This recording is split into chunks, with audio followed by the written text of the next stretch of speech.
News Headlines is presented by Calvo's Insurance, a legacy of trust, serving Micronesia since 1938. Matson and the Adahi Itano program. Cars Plus, kick off our holidays by supporting the Make-A-Wish Jingle Rock Virtual Run. Visit the Make-A-Wish Foundation of Guam and CNMI Facebook page for details. McDonald's of Guam, I'm loving it, and King's Restaurant, always open, always local, and serving up favorites for over 40 years.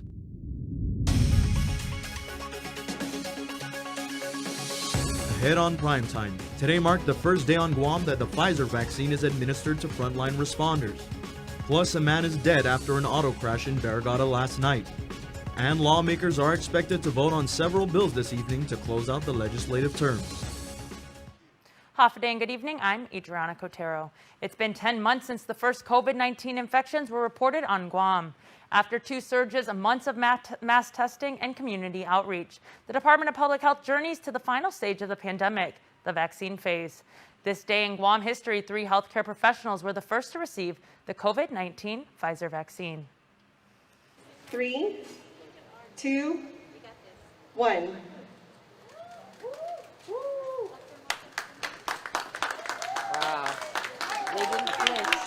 It's a historic day, a day government officials say is the beginning to the end of the pandemic. Finally, we see the light at the end of the tunnel. This morning, the first COVID-19 vaccines were administered at Okudu High School.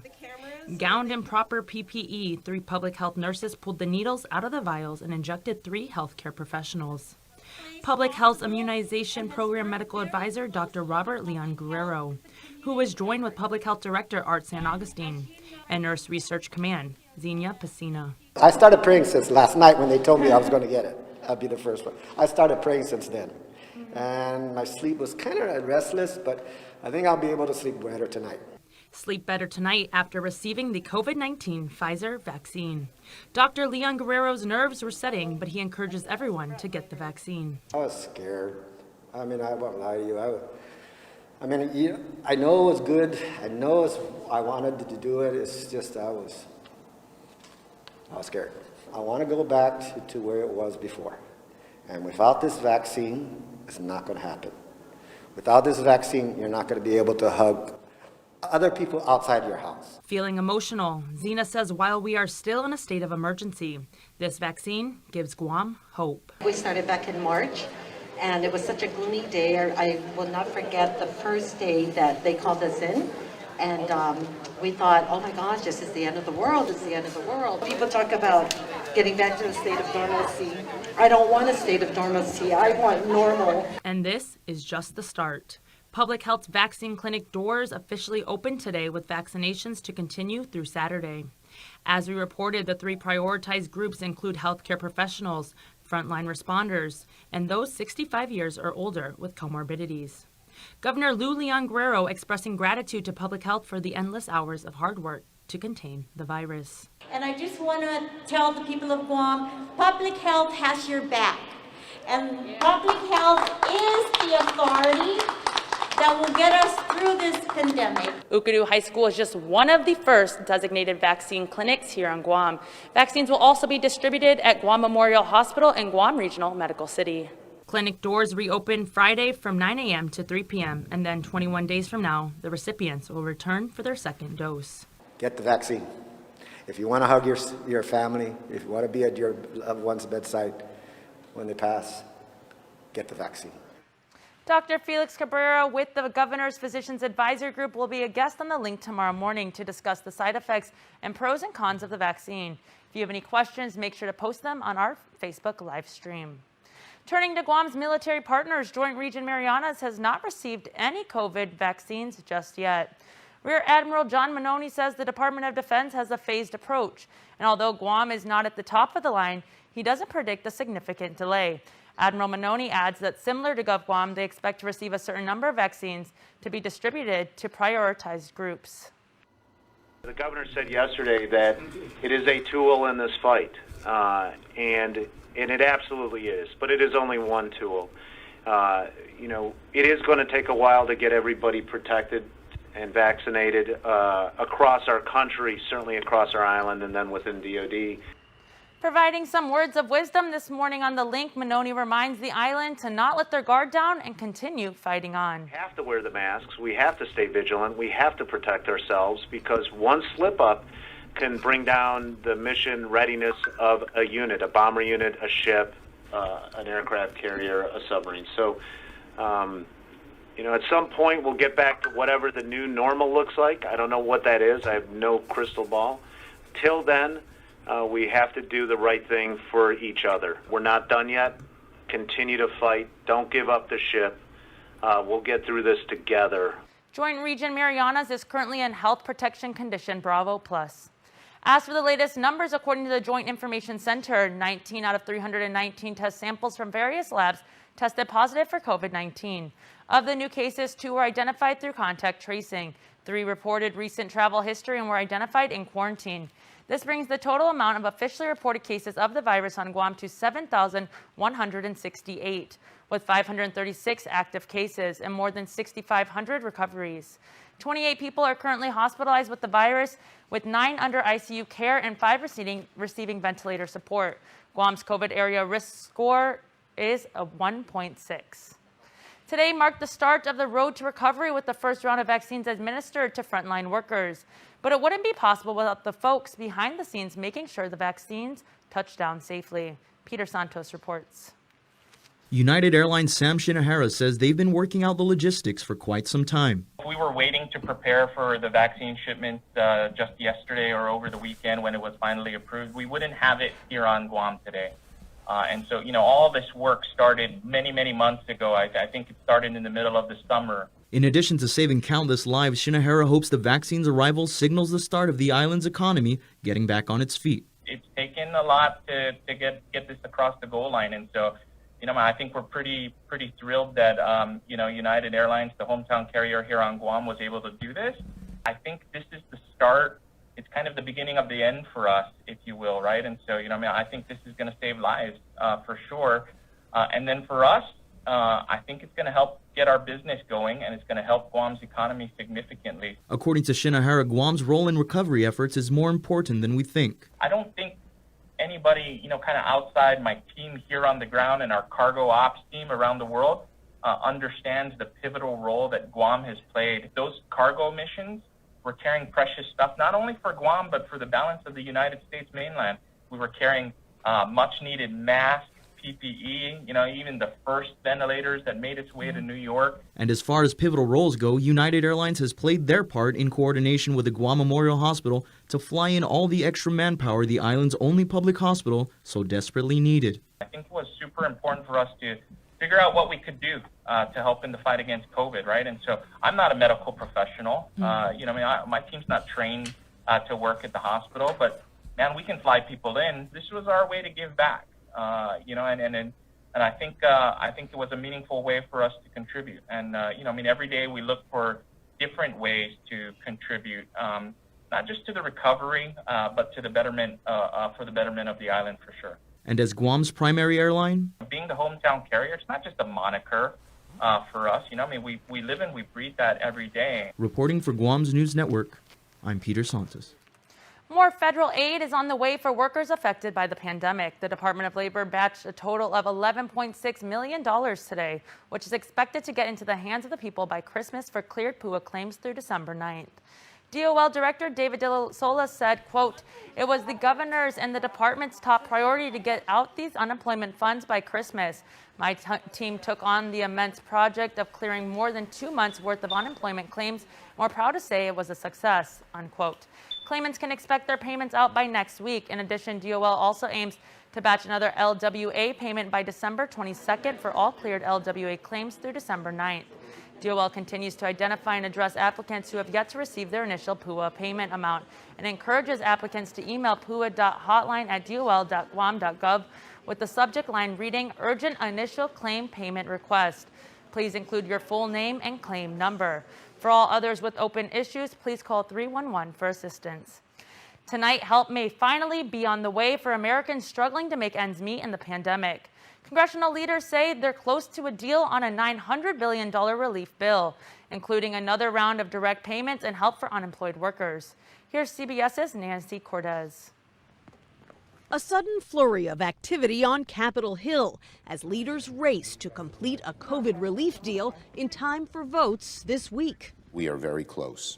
The American people need more help. That help should come in the form of a roughly $900 billion bill, which includes another round of stimulus checks for most Americans, about $600 or $700 per person.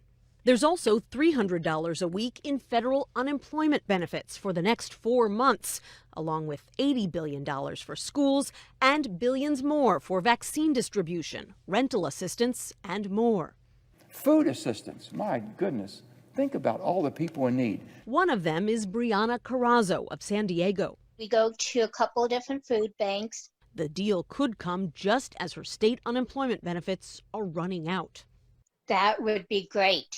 It would really help the people who have been struggling. So you may be able to afford groceries again with this money. Yes. Still, the cash comes too late for some. 8 million more Americans fell into poverty this summer as stimulus talks floundered.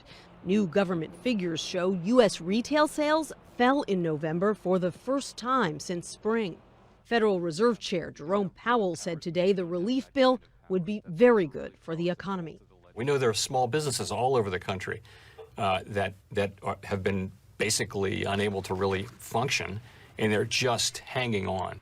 Nancy Cordes, CBS News, Capitol Hill. GPD Highway Patrol is investigating a fatal crash that occurred in Barrigada last night. It happened just around 8:30 p.m. along Route 8 near SK Laundry and Subway. GFD units responded to a report of a single motor crash with serious injuries. According to GPD, the man was driving east in a green Hyundai Accent. The man encroached into the oncoming lane, ran off the roadway, and struck a concrete post. GFD spokesperson Kevin Riley says the man was transported to Naval Hospital with ALS personnel on board and was later pronounced deceased by attending physicians. No word yet on the official cause of the crash. Stick around for more news here on Primetime. You're watching KUAM.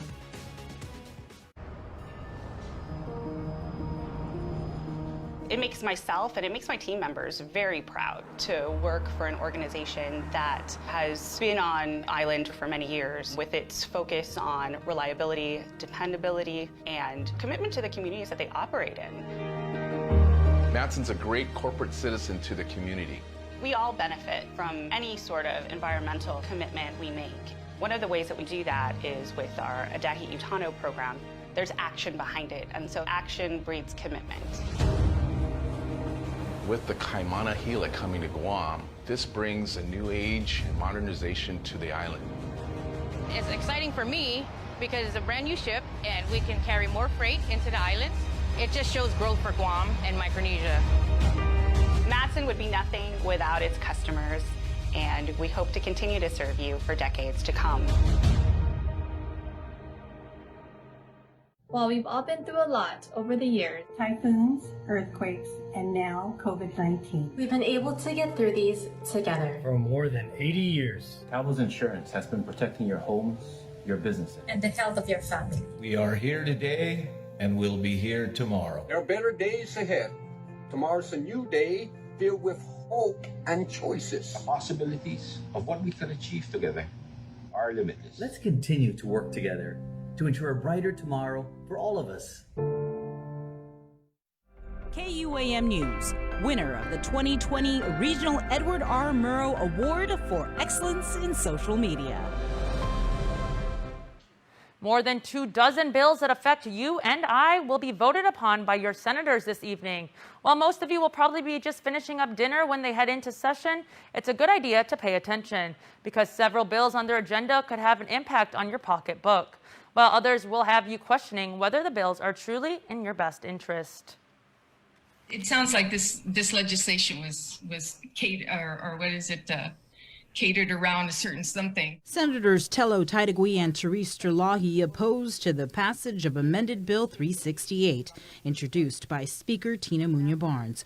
The legislation would require the Department of Revenue and Taxation to hire a private company to come up with the rules and regulations for cigarette tax stamps, and then that same company would be in charge of enforcement.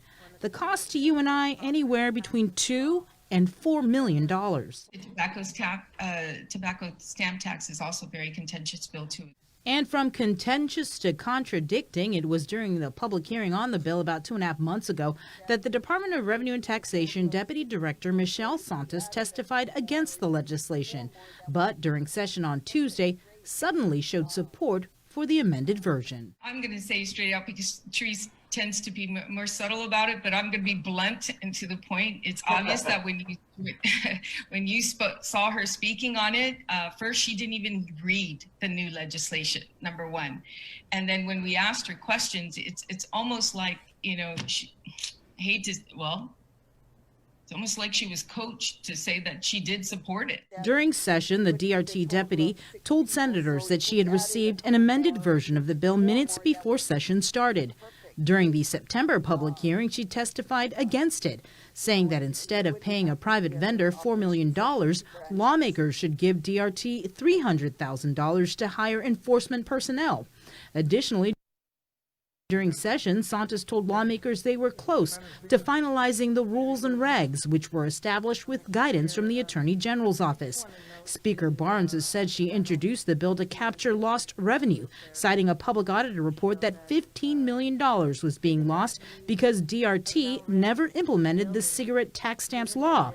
DRT, however, has argued the law was never funded. I felt bad. I really feel bad because yes, you know, we should be angry that they haven't implemented this law.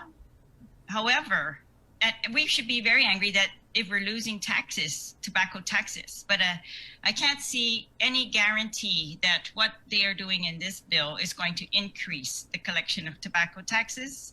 That's not proven. Neither is that paying somebody $2 million is going to bring to us much more benefit than paying, you know, giving Department of Revenue and Taxes. And they're ready to go, like you said, first week in January. In fact, they got the AG to sign on so much that because the AG, you know, they're working to make our program look like Hawaii's. So the AG has actually offered $60,000 to buy the stamp machine. And he said that would take care of the stamps, the labor, and the maintenance for, I think, 2 years. And that's how much they were ready to go. Aside from Bill 368, senators are also scheduled to vote on another controversial measure, Bill 219, related to the purchase or leaseback agreement of renewable energy for GDOE, UOG, and the Guam Community College. The Guam Power Authority, CCU, and the PUC have been urging lawmakers not to pass the bill because of unintended consequences, such as monthly power bills going up. It ignores the expertise and experience of GPA and the Independent Public Utilities Commission. It violates federal and local laws, and the legislation is not a responsible renewable energy solution.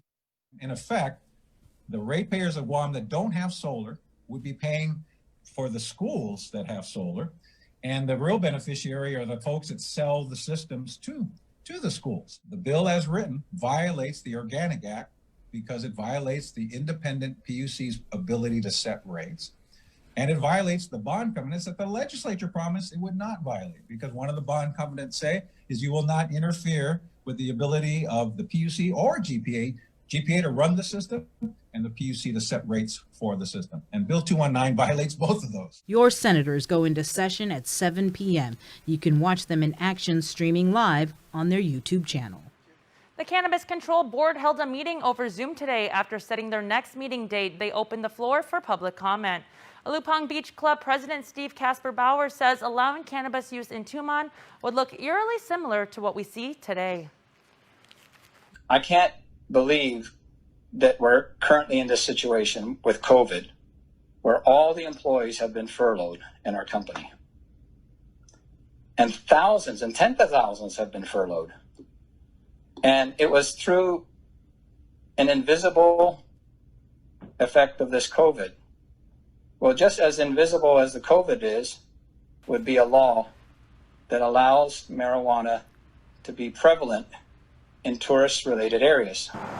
Baldiga Group's Mark Baldiga says if cannabis makes its way into Tumon, be expecting to see empty flights. Club in Tumon, if it's sold in Tumon, if it's promoted to tourists, if Guam becomes known as a cannabis kind of place, we will lose arrivals, and that damages my businesses.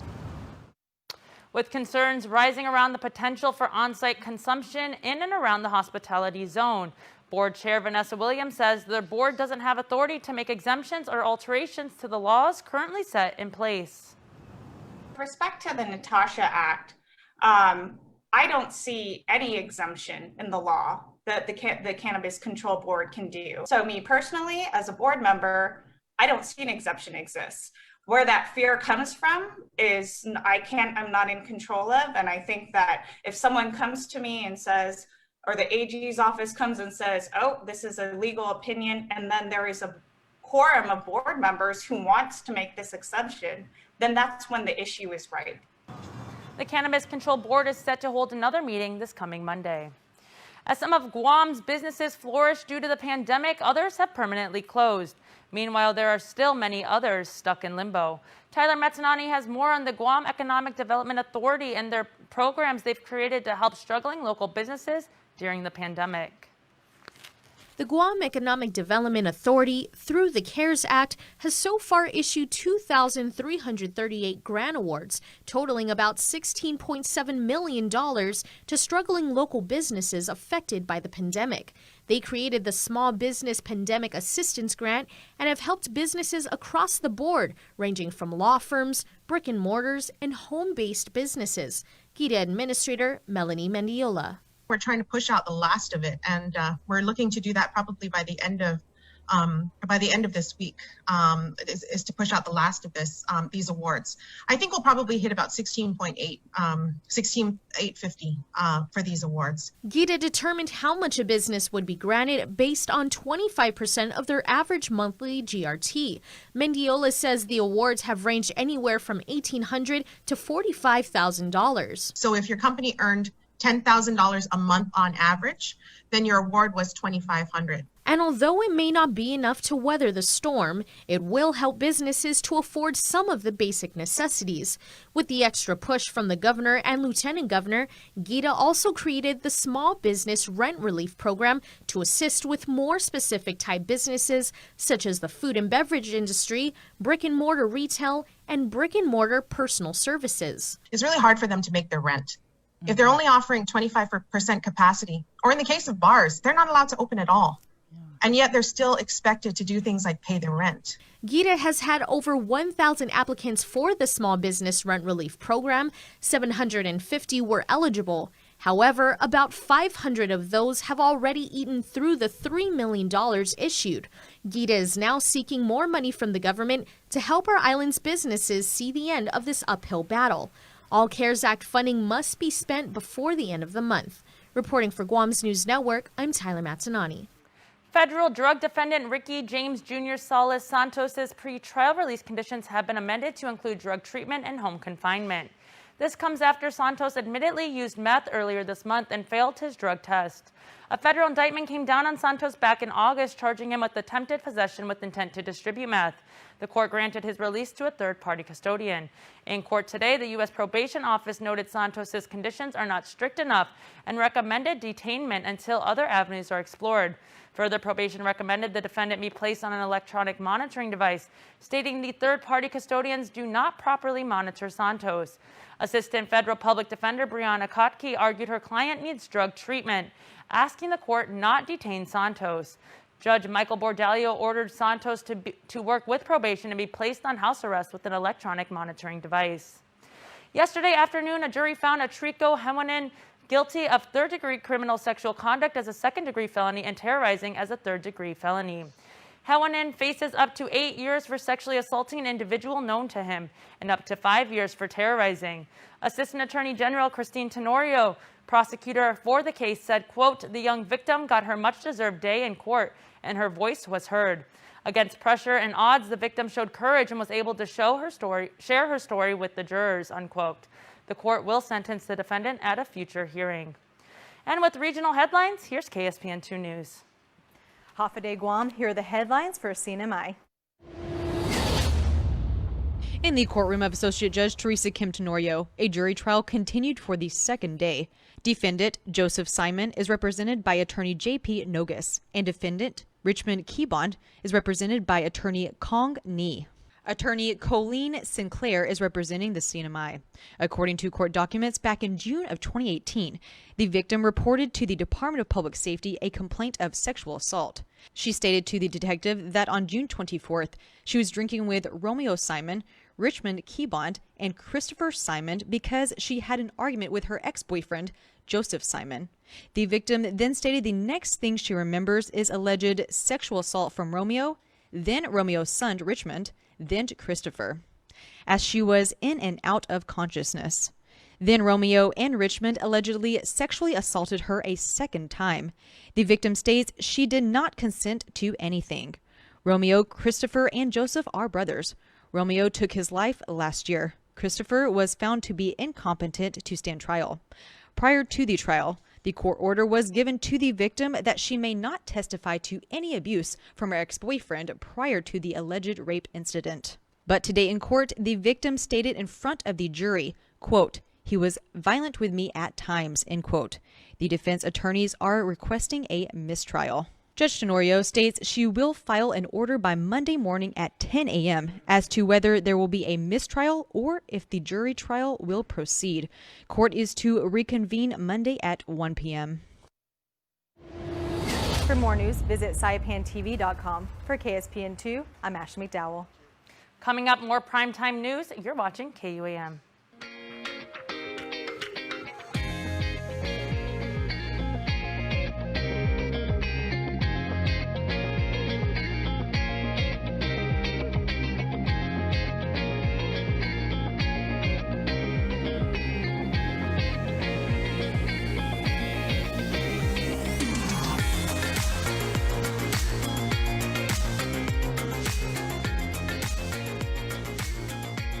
Your community calendar is brought to you by Taco Bell. Whether it's your first meal or your fourth meal, we've got you covered. Taco Bell, live Más. Our service at KUAM Behavioral and Wellness Center, which operates our children's division, also known as IFAMAGANTA, is absolutely critical this time of the year. Social distancing is something that is different and it's new, and it's causing a lot of people to change the way they interact with each other. We should all be taking care of our mental health, and there's nothing wrong with reaching out for help.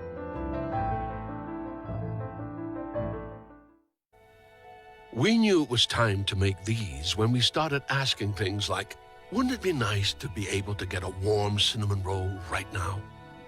And why can't this kind of muffin come from the same place as a McMuffin? And isn't your coffee lonely without company from a glazed apple fritter? Well, consider these our 3 resounding yeses. Meet the new bakery sweets at McDonald's. Ba-da-ba-ba-ba. The popular singing group, the UOG Laddie Tones, refused to let the pandemic stop them from sharing their gift. And now they're using the holiday season in tech to distribute the amazing sounds of their harmonies throughout the world. You don't have to start over. You can just start where you made the mistake and just continue on. So you don't have to keep going back and forth. So that's really cool.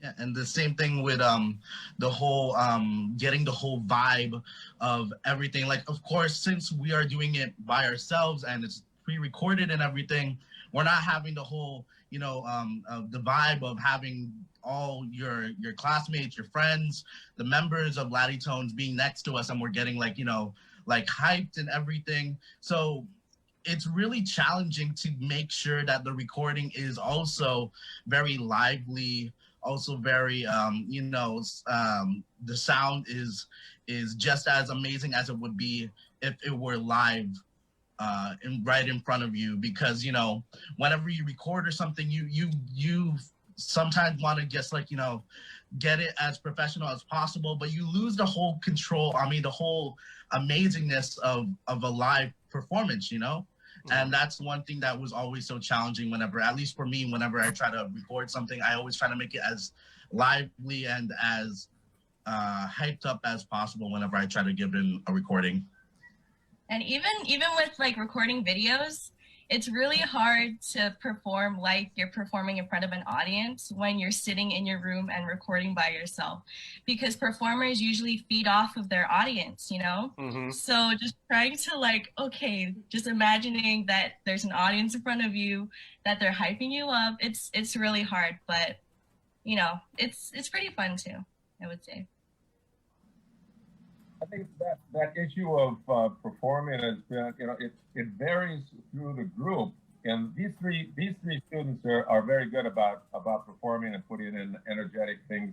You know, Michaela will even record.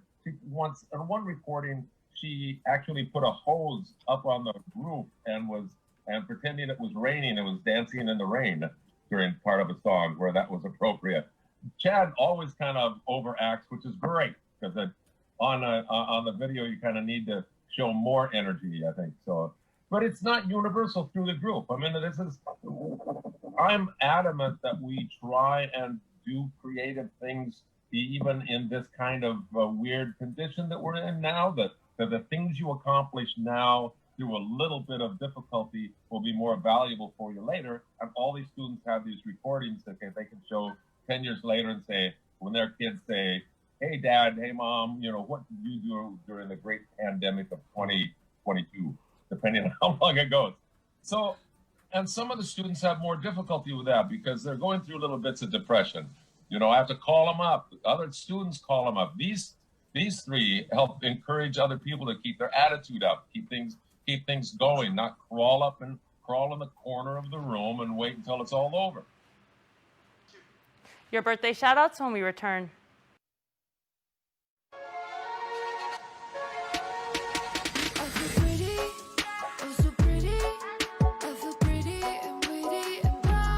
With triple cheese and bacon or chili cheese, try my sauced and loaded fries. It's pretty delicious. When I need to pay my Docomo Pacific bills or manage my account, all I do is visit mydocomopacific.com. It's easy to set up. I just visit the website and click on the link to set up my account. I filled out the registration page starting with my account number. I received a text message with a temporary username and password. After making initial changes on my security settings, I'm in! Now I can make payments or manage my Docomo Pacific account without needing to leave home. With Docomo Pacific, we're better together. And before we close out the news tonight, our latest round of birthday shout-outs from the Cold Stone Creamery Birthday Club. Happy birthday on this December 17th to Caden Francisco, who celebrates birthday number 6. To our pancake, sausage, and sprinkled donut monster. May your day be as amazing as you are. Love Papa, Grandma, Daddy, Mariana, and the family. Also celebrating birthday number 6 is Kainoa Flores. We love you so much. Say Mom, Dad, Malia, Kioki, and the family. Joe Gumabuan, happy birthday to you and to a special day, special person, and special celebration. May all your dreams and desires come true in this coming year from the Gecko class of 72. Also, Joseph Gumaban, happy birthday to Papa. Love J-Jo, Grayson, and all your other grandchildren. They say we love you so much. Odacia Benavente celebrates birthday number 21. I love and miss you and hope all your wishes come true. Coming from Justin Tyrant. That's nice. Talia Doranillo, happy birthday number 1 to our sweetheart.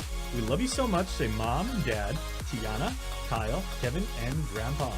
Also celebrating birthday number 1, Elias Ray Leon Guerrero. Enjoy your day, and we love you, says your family. Mikhail Kanata, happy birthday to Kel. May you have a great day. Love, your LG family. And Carmen Gogui celebrates a birthday, and she is getting birthday blessings from your Ninas and the entire family. Remember, you can be part of the Cold Stone Creamery Birthday Club by registering online on KUAM.com. Please make sure to include with your photo your name and birthday.